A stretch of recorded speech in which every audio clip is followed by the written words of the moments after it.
ഞങ്ങൾ പോകുന്നത് കോഴിക്കോടേക്കാണ്. പക്ഷെ ഞങ്ങൾ നിൽക്കുന്നത് കാസർഗോഡാണ് ഗൈസ്.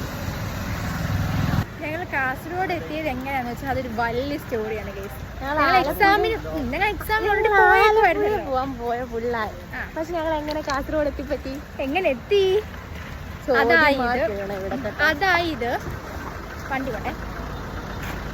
അതായത് ഞങ്ങൾ കോഴിക്കോട് ട്രിപ്പ് പോകാൻ പ്ലാൻ ചെയ്ത പിള്ളേർ. അപ്പം ചെയ്തപ്പം ഞങ്ങൾ ടിക്കറ്റ് ഇല്ല. എവിടെ പോയി? ഞങ്ങൾ കയറി, പക്ഷെ ഞങ്ങളുടെ കൂടെ വന്ന പിള്ളേർ കയറിയില്ല.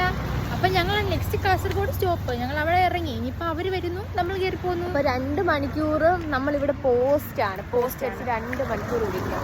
അപ്പോൾ ആ 2 മണിക്കൂർ ഞങ്ങൾ ചുമ്മാ ഇവിടെ നടക്കാൻ ഇറങ്ങിയത് ഗൈസ്. അപ്പം നമ്മൾ നേരെ ബേക്കറിയിലോട്ട് കയറുവാണ്. എന്തെങ്കിലും വിശപ്പിന് രാവിലെ തിന്നിട്ട് ബേക്കറി ഗൈസ്. നമ്മളിപ്പോൾ ബേക്കറിയിൽ വന്നിട്ടാണ്. നമ്മൾ ഫുഡ് കഴിക്കാൻ കയറുന്നുണ്ട്. പക്ഷേ ഇവിടുത്തെ പേരൊന്നും നമുക്ക് അറിയത്തില്ല. നമ്മൾ എന്തൊക്കെയോ 2 എണ്ണം പറഞ്ഞിട്ടുണ്ട്. ജസ്റ്റ് ലൈറ്റായിട്ട് കഴിക്കാൻ വന്നതാ പറഞ്ഞിട്ടുണ്ട്. അപ്പോൾ സാധനം വരുമ്പോൾ അറിയാം നമുക്ക് എന്തുവാണ് ഗൈസ്. ഇതാണ് നമ്മുടെ സാധനം. എന്ത് പേരൊന്നും എനിക്ക് അറിഞ്ഞുകൂടാട്ടോ.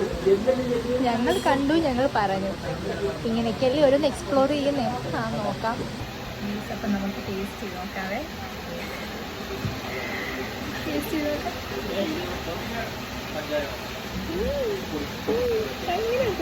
ഗൈസ്, നമ്മളങ്ങനെ കോഴിക്കോട് എത്തിയിരിക്കുകയാണ് ഗൈസ്. ഇനി ഇവിടുന്ന് നേരെ നമുക്ക് എങ്ങോട്ടേലൊക്കെ പോവാം.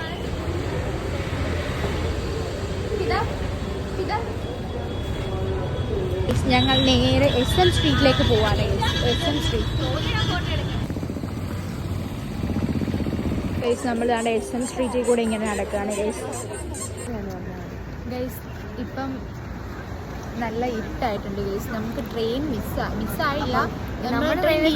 അടുത്താണ്, തൊട്ടപ്പുറത്താണ്. കോഴിക്കോടുള്ളവർക്ക് അറിയാലോ, നമ്മളിപ്പോൾ ബീച്ചിൻ്റെ ഭാഗത്ത് എങ്ങനെ ഇരിക്കുവാണ് ഗൈസ്. വേറെ ജോലിയും കൂലിയൊന്നും ഇല്ലാണ്ട്.